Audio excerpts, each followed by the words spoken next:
Hello everyone and welcome to my channel. This video is going to be a January wrap up. So I'm going to talk about all the books that I have read over January. So this year I have read 7 books, which is great for me because for the last few years I've only read maybe like 5 books each year. So the fact that I've read 7 books in 1 month, I think is a great achievement for me. And this year I do plan on reading 50 books. So I think I've made a great start onto that. So the first book that I read is It's Kind of a Funny Story. And I gave this book 4 stars. I enjoyed reading it. I also watched the movie after I read the book to kind of compare the two. Book is better. Books are always better. I just wish there was more of a backstory of the side characters. Oh, I should probably go into a book description. Right, so It's Kind of a Funny Story focuses on the character Craig, who is 15. For some reason in the movie they made him 16, but in the book he's 15 years old and he wants to kill himself. So he checks himself into the psychiatric hospital and the journey is in the hospital. So the story focuses on his recovery in the hospital and his interactions with other patients. I think the book did a good job of showing into Craig's mind and the sort of thoughts that he was having, which I think was done a better job than it was in the movie. So yes, overall I did enjoy reading that book and I gave that one 4 stars. The next book I read is The Morbids. Honestly, one of my least favorite books that I have read so far this year. I gave this book 2 stars. So The Morbids focuses on the main character Katie, and she attends an anxiety peer support group called The Morbids, and this anxiety group focuses on fear of deaths and fear of horrible accidents and things that will happen. But the book mainly focuses on Katie's day-to-day life.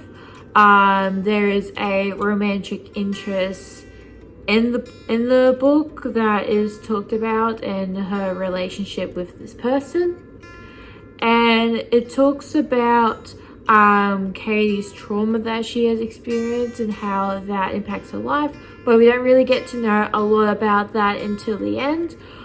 In the book, I personally enjoyed the ending more than the rest of the book. I think I got to about 250 pages and that's when I became fully interested in the book. I was so close in DNFing because honestly I just found it boring. You know, if you enjoy the book that's great, but I found most of the book boring when it was just talking about her day-to-day life. I enjoyed the ending, especially when she explains a lot of stuff that's going on for her, and she opens up about her struggles like that. I found very interesting. That's when I was more engaged in the book. But yeah, overall I just found the book boring, so that's why I gave it 2 stars. I was going to DNF and give it 1, but I enjoyed the ending, so I gave it 2. Now the next book I read I absolutely love. It is A Good Girl's Guide to Murder. I read the first book and the second book in January. So the second one is Good Girl Bad Blood, both written by Holly Jackson. I absolutely loved it. I love those first 2 books. So A Good Girl's Guide to Murder is based on the main character Pip. She is 17 years old and she decides to do a final school project on a local murder-suicide that happened in town. But she doesn't believe what actually took place happened. She thinks that the boy who was accused of the murder, Sal Singh, is actually innocent and did not commit the murder, but because he died, he couldn't defend himself. So Pip took it on herself to try to solve what actually happened on that night. And I love reading it. I just love like thrillers and murder mysteries. I loved how there was some bits of comedy and jokes within the book as well. I love the use of graphs and images and the transcripts. So she would do interviews with different people and then record what was said in transcripts, which I loved. I love reading the transcripts and the notes that she wrote, and text messages that she sent were in like the little like text bubbles. on the pages, which I love. I found it very engaging, and it definitely felt like you were solving the murder along with Pip, and you were trying to figure out who the murderer was, and you went through the different like peoples of interest, and I loved it. And then the sequel to that book, Good Girl Bad Blood, so this one focuses on a different mystery that takes place obviously after the first book, and this one of the characters in the book goes missing and the police won't help find where he is. So Pip decides to take it on herself to find out what happened and where he is, because time is ticking by and the police aren't doing anything to help them. And the second book ends in a massive plot twist that I did not see coming at all. It was incredible, and just like the first book, I love the use of graphs and images and transcripts and things like that. So I gave both books 5 stars each. I've also recently read the third book, which is Good as Dead, but I finished that in February, and I'll probably talk about that in a different video. The next one I read, which I've already did a video about this on this channel, is The Midnight Library. Like I've said previously in my other video where I did specifically a review on this book, I enjoy reading it. So the book follows the character Nora, and Nora decides to take her own life, but she ends up in this realm between life and death, and she finds herself in the Midnight Library, and then she talks to the librarian, Mrs. L. She's given the opportunity to read these different books in the library, which correspond with different lives that she could have had she had made different decisions in life, or had she not made certain decisions in her life. And she has a book of regrets that lists all the regrets she's had for her entire life. And Nora's problem was that she was depressed because she had a lot of regrets, saying, oh, maybe I should have gone on this trip, or maybe I should have married this person, etc., etc. But in all these lives that she's able to live, she's able to realize whether she would actually regret these lives or not. I think the ending was a bit obvious, I guess, but I loved it. I absolutely loved the book, and I get that book 5 stars.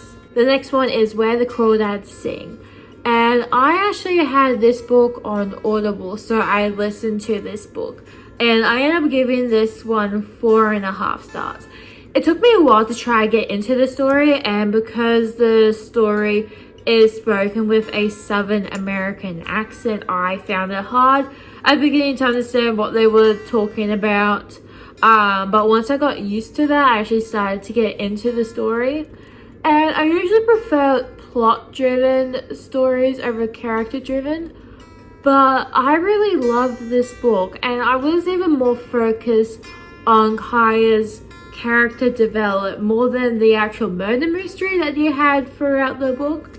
So this book centers on the character Kaya, and this is set in, I can't remember what year. I'll put the year on the screen.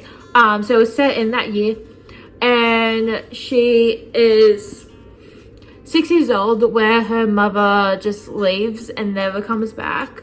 And her siblings also leave, and she's left with her father, who is abusive and then often like disappears for days on end to get drunk. And it's basically about her survival, to be honest, of how she's able to support herself when she's given literally no support whatsoever. And she lives in the marsh. So their house is in the marsh, and she lives not far from the beach. So she lives in the marsh, and the town refers to her as the Marsh Girl.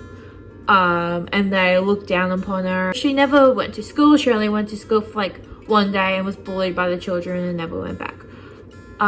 So the book centers on her and her character development and watches her grow up.